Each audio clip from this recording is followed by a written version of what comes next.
Olá. Hoje a gente vai vasculhar uns fragmentos de uma história que, nossa, pulsa com vida, com dor, com esperança também. É um espelho de tempos bem turbulentos, sabe? Mas que ecoa muito até hoje. A gente está falando de Os Miseráveis, aquela obra gigantesca do Victor Hugo. Mas o nosso foco aqui é nos detalhes assim mais viscerais. Quase como se a gente estivesse espiando para uma fechadura antiga, sabe? Tudo baseado em relatos, em documentos que capturam a dureza da luta humana naquela época.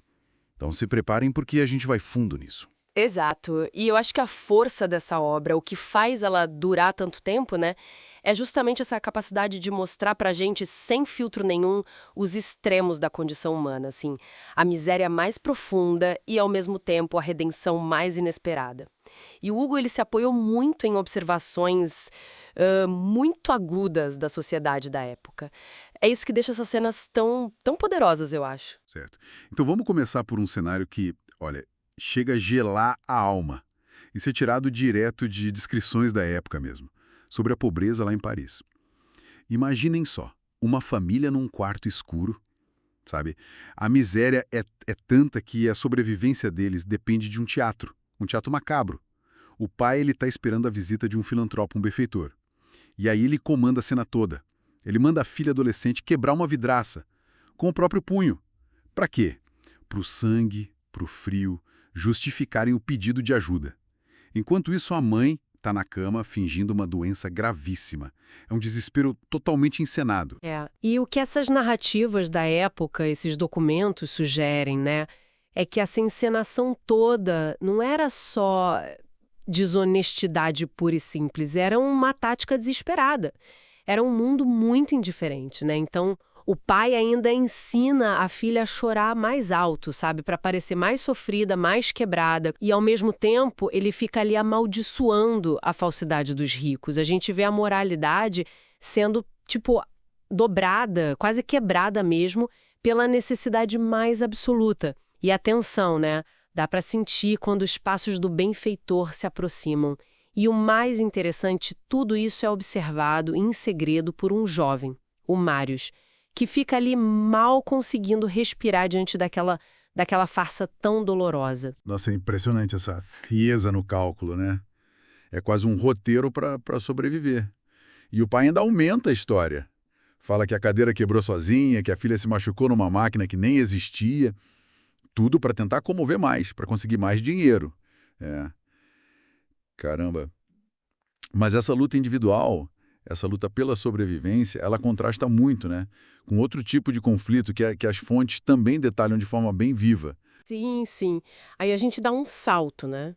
Para um cenário completamente diferente. A gente vai para as barricadas, aquela Paris em revolta, cheia de fumaça.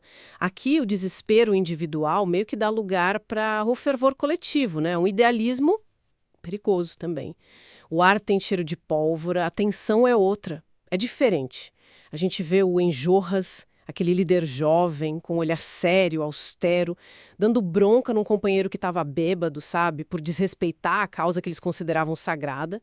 Mas o ponto de ebulição mesmo, a tensão máxima, chega quando descobrem um inimigo infiltrado ali no meio. Exatamente. O inspetor de polícia Javert, que é um símbolo da lei implacável, né?